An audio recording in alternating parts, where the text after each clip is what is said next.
What is going on, everyone? This is Nero again. Let me turn down the volume on my computer. That way we're not getting a bunch of background noise.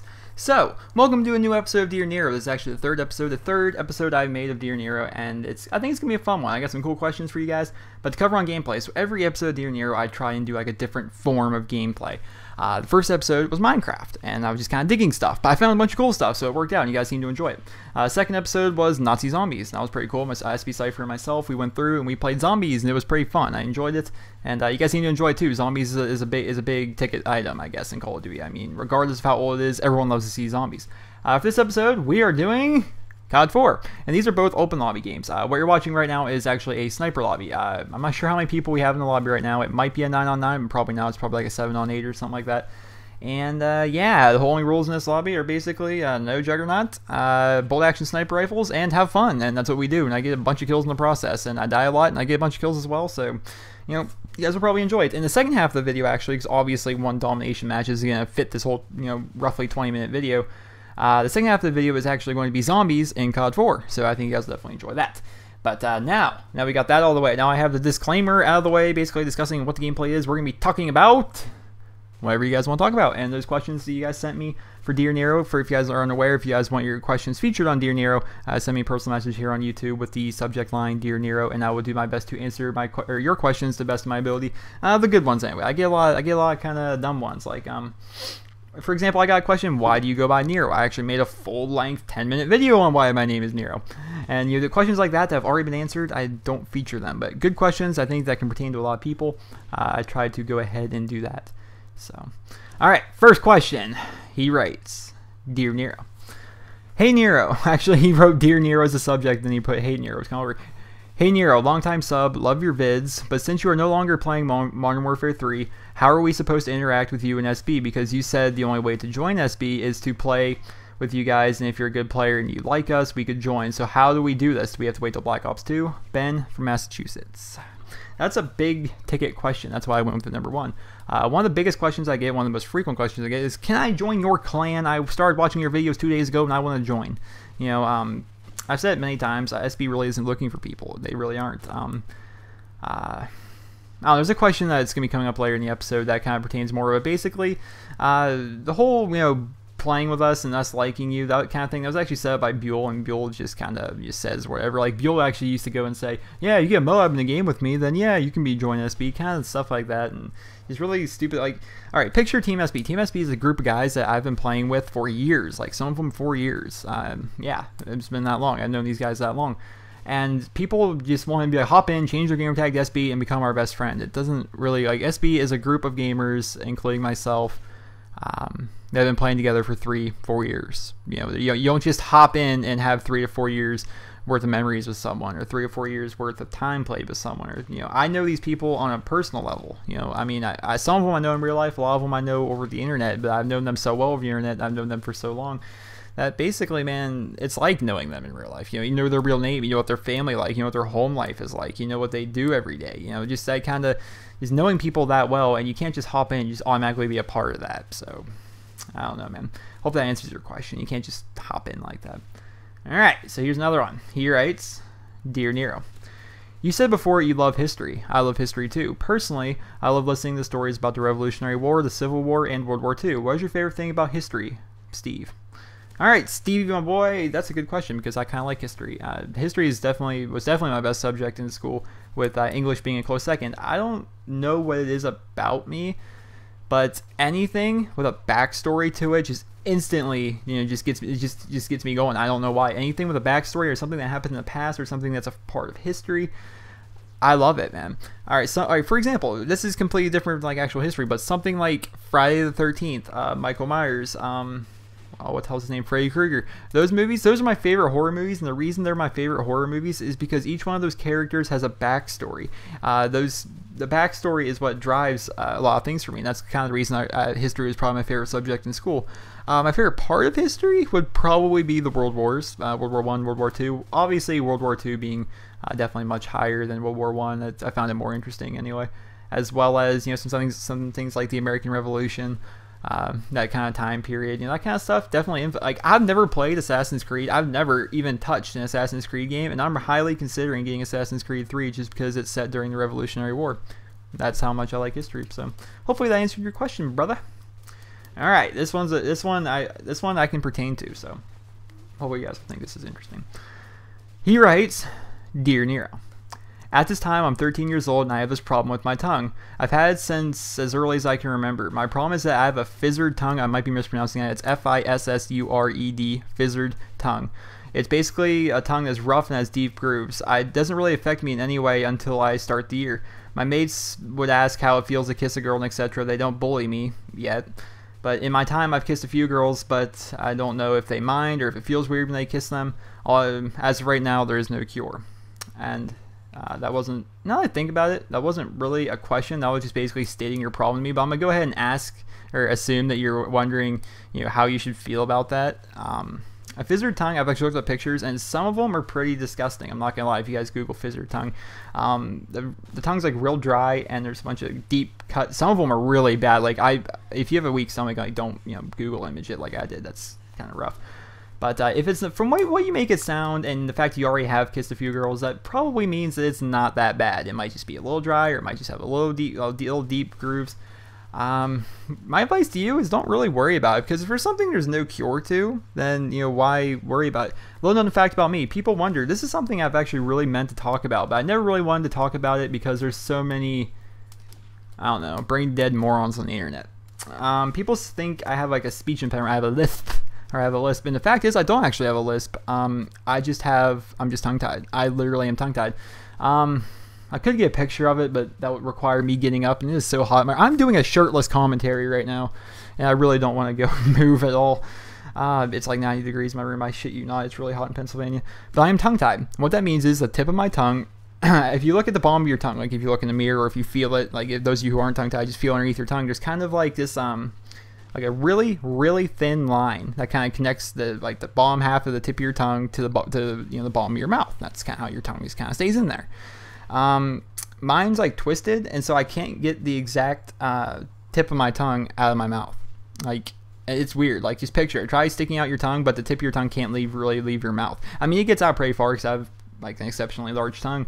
But it goes out just a little bit, but not too much. And from my experience, girls don't really seem to matter. It doesn't seem to, they don't care. I've kissed, not sound like a fag, but I've kissed plenty of girls, and they never went, what's wrong with your tongue, or nothing like that. I mean, a lot of them already knew about it beforehand, and they still didn't care, and they still went in for it. So unless you're tongue-tied and have a fissured tongue, I think you're all right, because that might be a turn off for some girls if you have both. But having one or the other, I mean, I think you'd be all right. If it really is a big idea, if that's a big thing to that girl, then maybe she's not the girl for you. Just think of it that way. This next question is about hunting, and I think it's kind of cool, and that's why I want to answer it. So he writes, Dear Nero, in your setup video, you had a set of 6-point antlers mounted on your wall. What kind of gun do you use to hunt deer? Do you use a compound bow or a muzzleloader? I use a Savage Model 11, great rifle by the way, in a 7.62 by 54 or 7.62 millimeter NATO cartridge. Usually it's by 54 millimeters. So I was wondering, what do you use? And I would greatly appreciate if this question were to be featured in one of your videos. Sincerely, Justin from Kansas. Well, Justin from Kansas, I've been hunting since I was a boy. Actually, how old was I when I started hunting? I remember my dad's always hunted. I would go in the woods with him occasionally, and just kind of sit there and just watch him and stuff. But how old do you have to be to hunt? I've been hunting that many years, I can't remember the first year I went. Is it 12? I'm wondering, I think it changes by state, but I'm pretty sure I was 12 or maybe 11. I'm not sure what the rule is in Pennsylvania. But around that age. And the first time I went out, I used my uncle's gun. My Uncle Jeff, who... Alright, for those of you who don't know, SB Swami is my cousin. SB Swami is my cousin, and I've known him all my life. And he's essentially been like a best friend to me my entire life. We've been really close. We've shared so many experiences and everything together. His name's actually Nick. And we're basically like brothers to a point. Like, we know each other that well. And my dad was the same way with his cousin Jeff. Well, his cousin Jeff had an aneurysm and died. I forget how old he was. I think he was honestly like early 30s. I mean, it was a really sudden death. And one of the things my dad got after Jeff died was his rifle, which is a 30-30 Winchester lever action. And ever since I've started hunting, I've used that same 30-30 Winchester lever action, and I love it. And yeah, that's basically the gun I hunt with. The scope isn't anything spectacular. I honestly don't even know what kind of scope it is. It's been on the gun since I've had it. I haven't changed it at all because it kind of means something to my family. It's it's Jeff's gun. You know, it's something that's always meant a great deal to both my dad and myself. So, oh, another question I actually got, is my dad still alive? When I talk about him, the reason I don't really talk about my dad is I don't live with my dad anymore. My dad lives in a town 15 minutes away. My parents got divorced when I was in 8th grade, and I moved in with my mom. So that's why you don't hear much about my dad. Cause I go to his house usually on the weekends, but I don't, particularly have much to say. So that's basically my answer to your questions. I use a 30-30 Winchester lever action, and I like it. And my cousin Nick Swami, who I said share all these experiences with and whatnot, he hunts with a Mosin Nagant. Yeah, Russian sniper rifle, pretty dope, right? So hope that answered your question. Let me click back. I see how I run this is actually, oh, we're almost done with the sniper gameplay. See how I do this? I have a WordPad open where I copy and paste all the best questions from my Dear Nero thing, and I just kind of read off, and I don't even look at the gameplay as I'm playing it. It's just kind of in the background right now. But we're only about halfway through the video, so we got plenty of time. We got plenty of time to go through here and discuss some stuff with you guys. So what we're gonna be doing is, this man writes, who forgot to leave his name, I hate that, writes, Dear Nero, are you going to continue your cocky grandpa voice? I'm sorry, it was just so funny. Please do it as soon as possible. It's just too funny. XD, which XD is kind of like the happy creepy face, So basically one Modern Warfare 2 video I kind of talked about when I got into YouTube, and why the reason I got into YouTube in the first place was to be a sniper and make montages. And I was talking, yeah, sound like an old man with running out of breath. And back in my day, we used Dazzle DVC 100s, and that was our capture card. Standard definition was the only definition back in my day. And that voice, I don't know why I came up with that voice. Like, it was kind of inspired by a kid I used to hang out with. He was really good at prank calling, and whenever like all of us would get together, we all go stay at a friend's house or something like that. One of the things we would do is, we live in Pennsylvania and we have fires, like campfires out in the backyards or the side yards or anything. And whenever we were sitting out at these fires, eventually throughout the night we would start prank calling people. And he would do that voice as no guy out of his breath and all angry and smacking his wife. And that was, I was just kind of the voice he did. And it randomly come to me. I mean, I didn't like go into the commentary expecting to do the grandpa voice. It just hit me and I just kind of rolled with it, which is how I do all my commentaries, honestly. Every now and again I'll do a retake if I really start stuttering out of my words, or if I have like a period where I just completely have a brain fart and just, well, welcome guys, I'm playing some Modern Warfare 3, and today I don't talk about, if I have like one of them where I just completely have a brain fart, even though usually I have a topic going into my videos, sometimes I just kind of wing it, and sometimes I kind of screw up, but most of the time I get it right first try, just go through. I actually learned that from Wings of Redemption. Wings of Redemption does most of his commentaries on his first try because it that's his personality come out more. Yeah, I mean, it worked for some people, like for example, Xbox Ahoy. It's obviously Xbox Ahoy is reading this like off a script, right? And sometimes that's a good thing, but a lot of times it's not exactly good to sound like you're reading your commentary off a script. You gotta let it come from the heart. You gotta let it flow. You gotta let your personality go into it. And that's how I do my videos. So I guess that was I gave you a bunch of answers, and you only asked me one question. But will I ever do it again? Who knows, man? I just wing it, dude. I just have fun with this whole commentary thing. And holy mother of God, it's hot in this room. Whew. All right. Well, this next question. Let me see. Yeah, I like this video. All right, this is a good video. This question is about SB, and I kind of like it. So he writes, Dear Nero, I've been watching your videos for a really long time. I'm a long time fan and a long time subscriber. Anyways, in a lot of your videos, I noticed that you always have members from your clan in the game and you're playing with you. And I was wondering, how did you start SB and how did you meet? Like, do you know any of them in real life? Are they longtime friends, family members, like brothers or cousins? Or are they all just random people that you met? And if so, how did you meet them? P.S. You're really awesome. You're my favorite commentator, and it's really funny when you mess up words. LOL. I think he's talking about when I'm reading Dear Nero and I sometimes like can't read stuff right. Screw you, man. I'm just kidding, I'm fucking with you. I do these videos late at night. Dear Nero is usually a very, very long video, like 20 minutes, and my computer is not exactly a gaming computer or a rendering computer. It's actually like a $500 computer from Walmart. And so it takes a while to render these videos, and so when I do Dear Nero, I can't just make it the day of and then post it up, I have to, these long episodes like this, I have to go ahead and have to record it, let it render overnight, and upload it when I wake up the next day. So when I'm usually doing Dear Nero, I am tired, man. Leave me alone. But to answer your question about Team SB, let's go ahead and do this. Team SB was started by moi.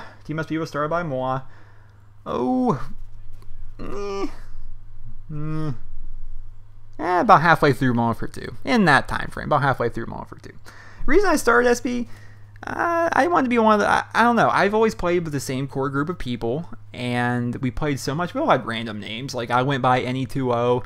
Manjul, who's SB Cardinal, he went by like X God's Gift. Before that, Golden Hands 15. It's random names. SB Tryhard went by The Best, basically, about a bunch of random eyes. Toucan went by Mr. Nick to You. Who else is there that I've been playing with forever? That might be it. That honestly might be it. Red Rob went by, or Blue Blob. He changed his name so much. He used to be Clutch Mode X. Like, we always had random names. I'm like, let's organize this. We're always playing together. Let's be one of those feared teams that when people join our game, they see like all these SB people and then they get scared. Usually they join in and they go, "Oh, the SB clan." I mean, it doesn't really put fear into them, but when we stomp their shit into the ground, then we put the fear into them. That's the reason I started. I started on like it was basically all me and all my friends, and we're like, you know what? I'll change our name to something, and I just came up with the name Strictly Business. I'm like, because when Black Ops 2 was coming out, or not Black Ops 2, Black Ops 1, excuse me, was coming out, we wanted to be the kind of team that had like a ridiculous win-loss ratio, always played together, did well, and we did for the most part. On average, we have between a 4 and a 5.0 KD, or win-loss ratio, excuse me, I'm doing this commentary horribly, between a 4 and a 5 win-loss ratio in Black Ops, and we did pretty well. And then I started a channel called Veteranship, which was supposed to be a Team SB team channel, where basically I had like a recruitment thing where if you had like, if you're good at commentating and you wanted to be a part of Team SB, you could join up if you're a good commentator as well as a good player and help me out. And we basically ran it like a machinima thing where every day different people were posting. It was pretty cool, but then it kind of got shut down. Well, it didn't really get shut down, but it kind of just started, people lost interest after a while, and I don't know, man, that's basically how Team SB started. Do I know them? I know Cardinal, I know Grizzly, I know God damn it, Cardinal, Grizzly, Swami. That might be it. I think well, my little brother, obviously, he used to go by Pidgey. I know those 4, and the rest are people that I've met randomly on the internet, and I've been friends with them for about 3 or 4 years. So that's how it goes. And we got time. We got time for one more question. It's a 2-parter question, so that's gonna work out. And he starts off, Dear Nero. This is going to be a 2-parter. Sorry, that's okay. How is the planning for the podcast with Ross, otherwise known as Mr. Boss for the Win, coming along? I'm really looking forward to it. Also, in your last Dear Nero, you said, ask anyone in SB, I was having a horrible time in Modern Warfare 3. Could you give us a status update on members of SB? For example, you said like Swami, forgive me if I spelled that wrong, but he spelled it right. You spelled it right. Just relax, man. Sold you his copy of Modern Warfare 3. So basically, who still plays? Will everyone be around for Black Ops 2, etc.? Thanks, Bobby from Georgia. First and foremost, let me talk about the podcast. I have no idea what's going on with the podcast because Mr. Boss for Win is an unorganized drug dealer. Yeah, he's a drug dealer. Go and sub from him. I'm just kidding. I screw around with Mr. Boss so much, like on Skype, like whenever we're talking, whenever we're just bullshitting, like if he says something, like we joke around, we're never mean to each other, but if he says something like somewhat mean in a joking manner, I'm like, yeah, well, I'm gonna tell my subs that you're a drug dealer, they're all gonna unsub from you, and just joking around. Obviously, he's obviously not a drug dealer. He's actually a really nice guy. I don't know, we're kind of unorganized with it. The original plan was to do it with Mr. Boss for the Win, as well as Pacific Tomb. If you guys don't know who he is, you probably should. He's very funny. And we're going to have a podcast with us 3, bringing on guests every week, but we really haven't gone past, alpha stage where I basically said, hey, let's do a podcast. And they're like, yeah, that'd be fun. Then we haven't really talked about it since. Will we be doing it? I don't know. I do know I have a live Black Ops play session with Mr. Boss, as well as Pacific Tomb, coming up. I think you guys are going to be enjoying that. But as for SAS members of SB, a lot of people in SB don't really care for Modern Warfare 3, but they still play it, somewhat often.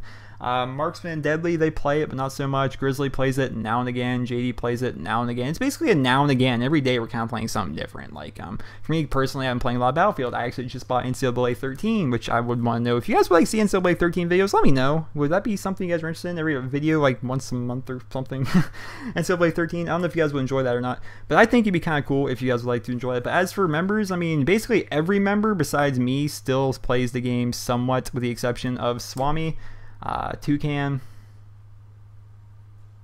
That's about it. That's about the only 2 people that have just completely said, yeah, screw this game. But they still play it now and again. I don't know why, because I'm in parties with these guys while they play it, and they're just like, oh, God, this game's horrible. So they play it. I don't know why. But that's been Dear Nero. That's been Dear Nero. Hope you guys all enjoyed the gameplay on the screen. I'm looking back at it now. We just ended the zombies gameplay. And yeah, zombies is kind of fun. You play old school mode, and basically you can use your guns on the zombie people, but if you get knifed, you switch teams and become a zombie. So it's kind of like Infected, COD 4 style with old school. So you have to run around and pick up your perks, run around and pick up your guns, that kind of thing. It's pretty cool. You get to jump higher. The zombies move a little faster. You know, it's pretty cool. I think it's enjoyable. But I hope you guys will enjoy this episode of Dear Nero. And if you did, please remember to rate the video because it definitely helps out a lot. That's about it. Remember to rate the video and have a wonderful day, guys. And if you guys like your questions answered here on Dear Nero, send me a personal message here on YouTube with the subject line Dear Nero and ask me your question. But please, I beg you, do not write me a 12-paragraph story, because I have a very hard time reading that whole thing. So go ahead and do that. Remember to rate the video. Hope you guys all have a wonderful day.